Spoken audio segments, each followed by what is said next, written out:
I would like to introduce our next speaker, Josephine Ledda, who is a dietitian and the Assistant Director for Food and Nutrition Services Program at the Alliance for Positive Change. Good afternoon, everyone. How are you doing today? Great. Super enthusiastic. Glad to hear it.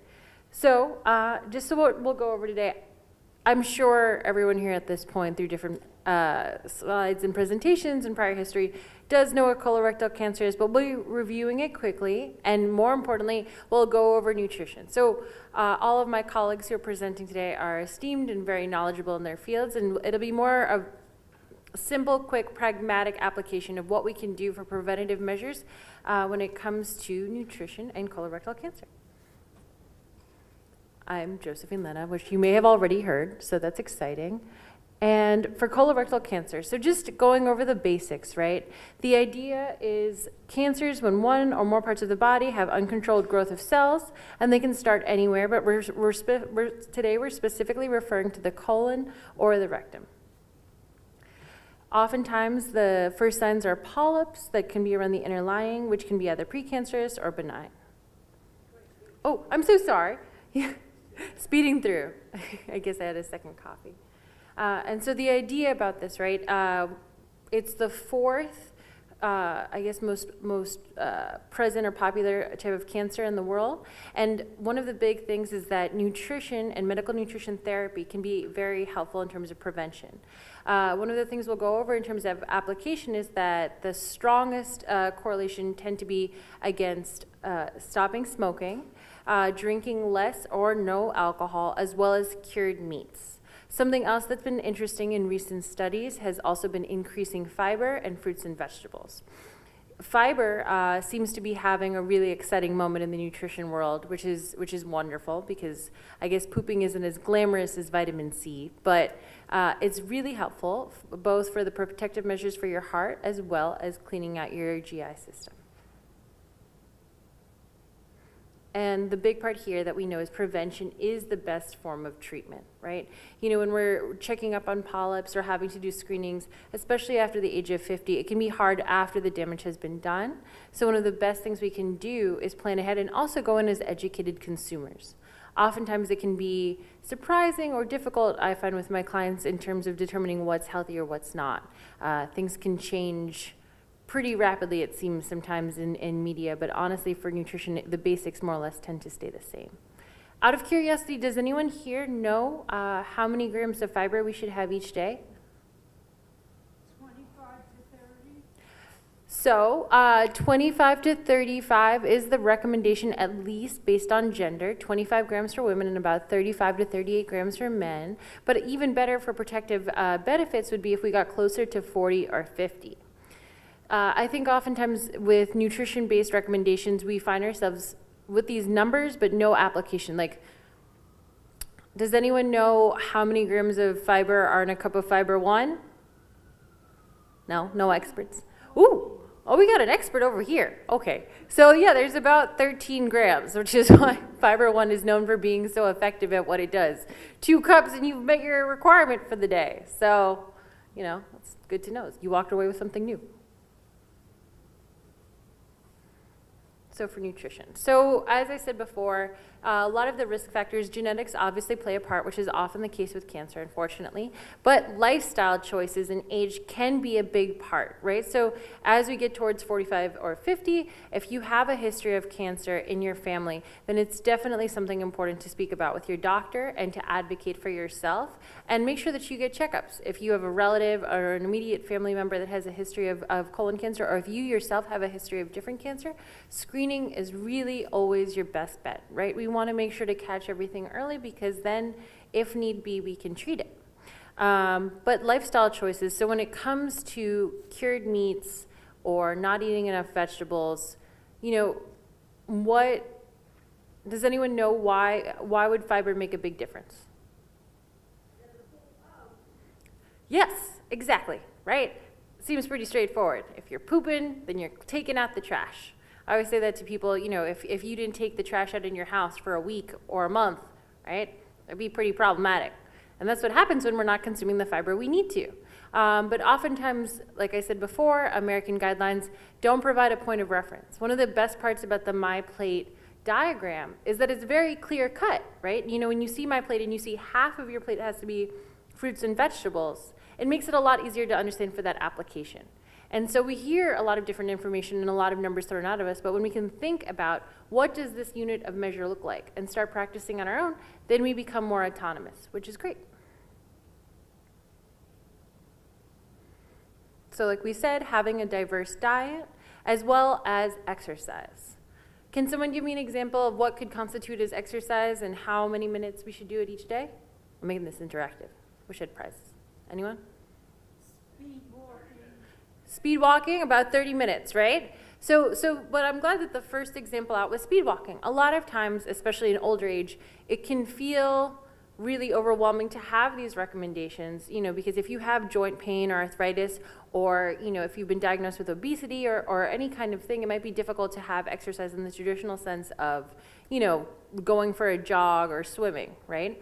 But the idea is by being active, right, for at least 15 minutes a day, 30 is great and doubles, you know, your protective risk, you know, like it doubles your protective nature statistically in terms of what can help.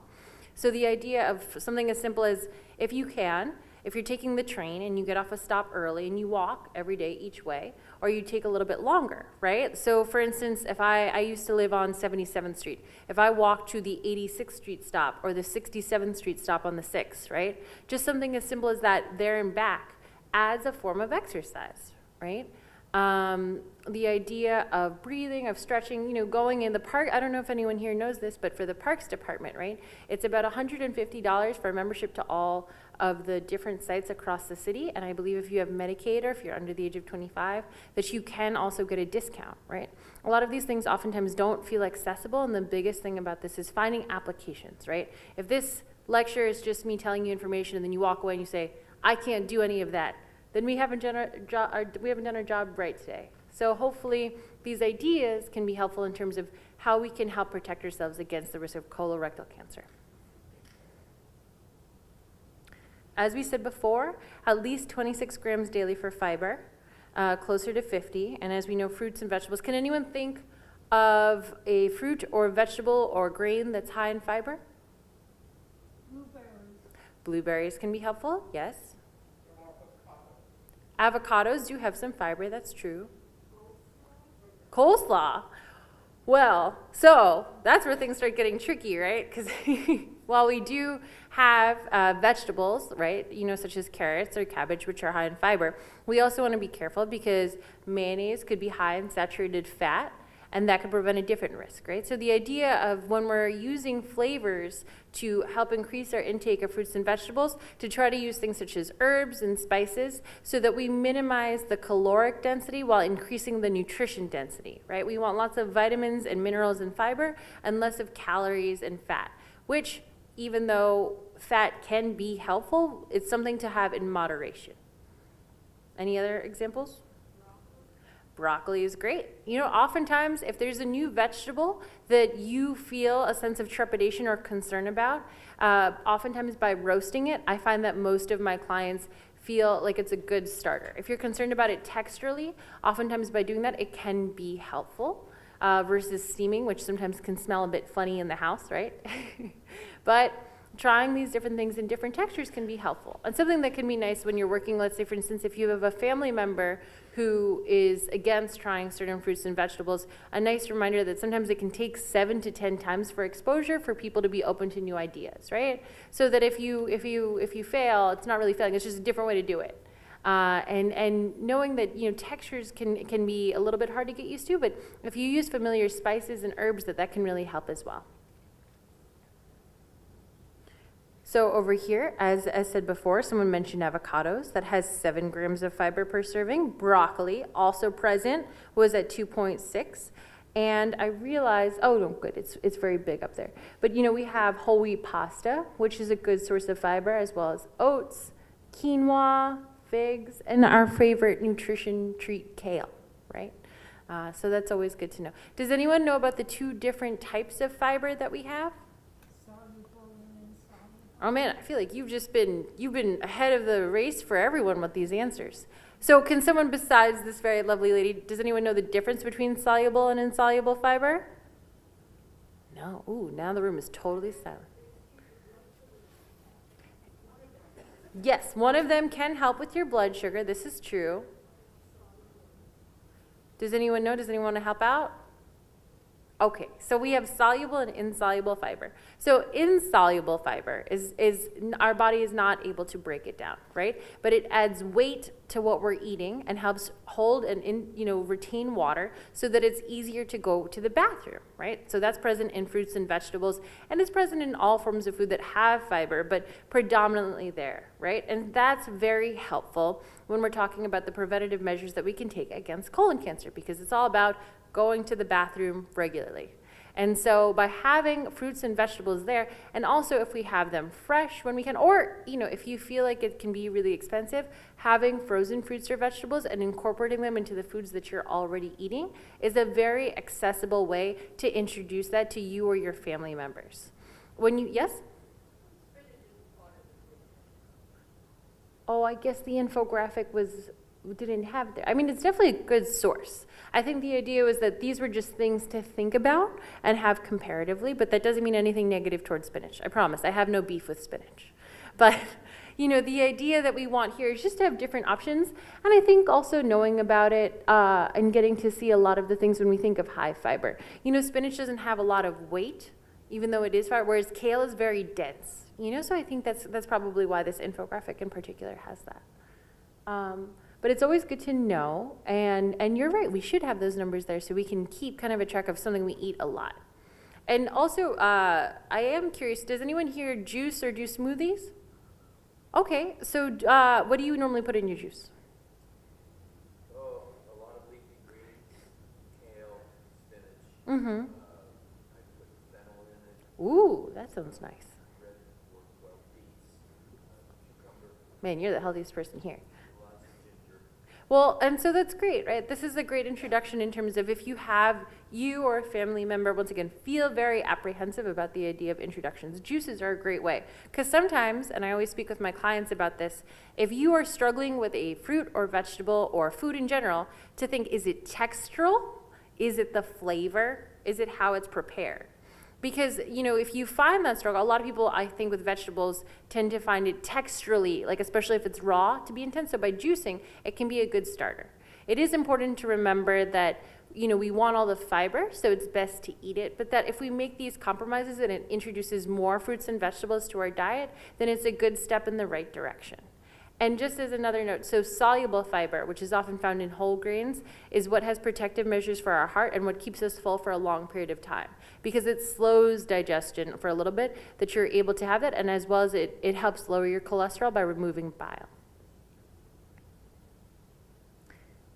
Colon cancer, anything but a joke, even though I've only made jokes this whole time.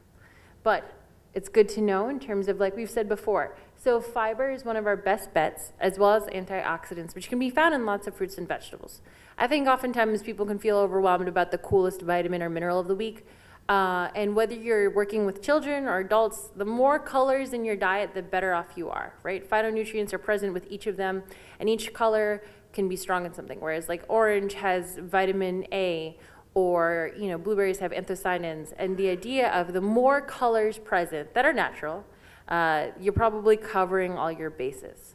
A lot of people that I've met with tend to have some anxiety about meeting all their needs, like what are their requirements? And it's just as long as your diet is varied, and you feel full and happy, then you're probably on the right track as long as you don't have another chronic disease, in which case you should speak with your physician because your medication might create a certain issue. Spices and probiotics, which can be helpful in terms of your intestinal tract is filled with beautiful, wonderful, amazing bacteria. And every day we learn more and more about it, and it's very exciting and elaborate. Probiotics is the idea of having certain strains of bacteria that can be influential for your gut. I will say that statistically, and what we know currently in science, it's very hard to say which strains. Overall, by having food that's been fermented, there have been protective benefits, and you're free to argue with me or question or any kind of thing you have on that. But I do think it's important to know that when we think about one particular strain working on a diverse community or the diverse community that exists in your gut, it can be hard to say definitively, but it's a good step in the right direction, and it is important that we foster this protective growth. Antibiotics, for instance, can really destroy our gut, and like, for instance, in women, it can create things like yeast infections, and so it's really important that we have these fermented foods and care about the bacteria that's existing in our intestinal tract. And spices are great as well. Does anyone have any questions as of yet? Yes. Talk a little bit about organic versus inorganic. Oh man, I have so many spicy feelings on organic versus non-organic. Does anyone know the definition of organic here in the United States? Everyone? I heard some whispers. I feel like someone knows. No? So you said grown without pesticides. Anything else? So, okay, so GMO, can you tell us what GMO is? So specifically for USDA certified organic, right? It's a series of certifications set by the United States that say that a very specific list of pesticides or growing practices are not approved. And if you go through this rather expensive certification process, then you can say you did not use those growing practices, or the animals that you are feeding to people did not eat produce made from those growing practices. The thing about that is that doesn't sound nice at all, right? That sounds really complicated. Which I say that to say that organic is a great thing. The idea of using produce or animals who are fed on feed that is also organic without pesticides, without GMOs, is great, and first and foremost great for the environment. It definitely changes the taste for the better, which can lead us to eat more produce and is wonderful. I think it's really important for us to understand about accessibility and the concept of local produce, and understanding that a lot of smaller farmers can't afford the certification. So to see organic as a good umbrella term, but not something that means what we think it does. And if we can go to the local farmers markets, NYC Grow Markets are a really great example. And I don't know if you know this, but if you have SNAP or food stamps or your EBT card, you get 40% off at the farmers market by using Health Bucks. And so the idea of finding produce through that way and through your local farmer, and that organic can be helpful for the environment. And there are, I believe in some cases, traces of higher mineral contents, but not always. But I think it's a good start in the right direction if it's accessible to you. And the city has a lot of great programs for that. I hope that answered your question. All right, yeah. Yes? Strawberries are pretty high in fiber. Unfortunately, off the top of my head, I don't know the exact grams of fiber, but you're in good standing if you get fresh or frozen strawberries. It's good looks. Okay, so something I just want to go over are nutrition basics, right? As we know, this is our lovely nutrition guide. And so when I'm speaking with clients, I think oftentimes we just think about calorie content.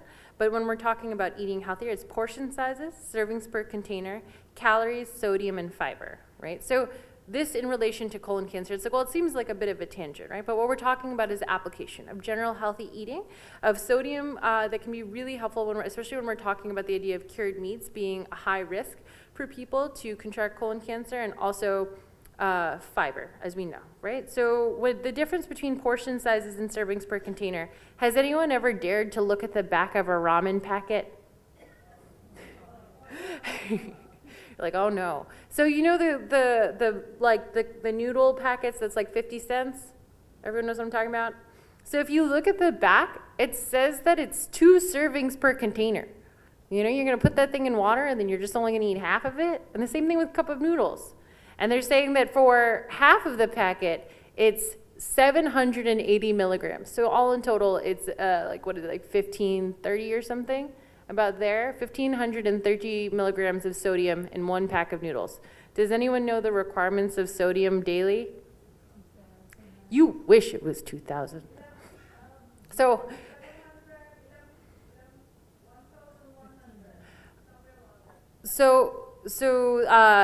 for right now, right, our recommended guidelines say 2,300 milligrams. However, that was only put forth because The USDA did not have faith that Americans could really ascribe to the true number that they should, which is 1,500 milligrams. And if you have any sort of chronic condition, 1,500 milligrams is what's recommended. So 1 cup of noodles, and you're out of it for the day. You've maxed. That's it. That's all you got. And I don't really think it's worth it. I don't know about you. I like those noodles. I don't think they're worth everything. So as we have here, so sodium does not equal salty. So if I were to have a packet of potato chips or Pop-Tarts, which do you think would be higher in sodium? The potato chips? Everyone's pretty much on board with the potato chips? So in fact, it would be the Pop-Tarts. Pop-Tarts have about 350 milligrams of sodium per serving, whereas a small bag of chips has about 200, 260. So that's something that's really important to know. It's like, well, isn't sodium about salty? It can also be about processed food, right? And this goes back to what we're talking about with fiber, with having healthier foods, that we oftentimes don't have an idea of where these nutrients can be. So having a point of reference in a food that you eat or you see regularly can be really helpful. So the idea is the less time between the ground and your mouth, the better. Your local bodega, sadly, is probably not your friend in terms of sodium.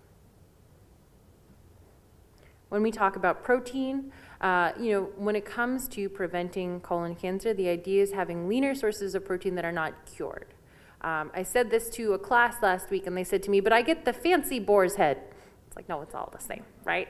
I was like, okay, that's for sure. But it's just something to keep in mind that, once again, this is supposed to be something that can be accessible, right? That when we walk away from today's lecture with all of the wonderful people on this panel, that we'll know a lot more about colon cancer, but also in terms of when you're going grocery shopping to know how many servings are in this? Is that realistically what I would eat in one sitting?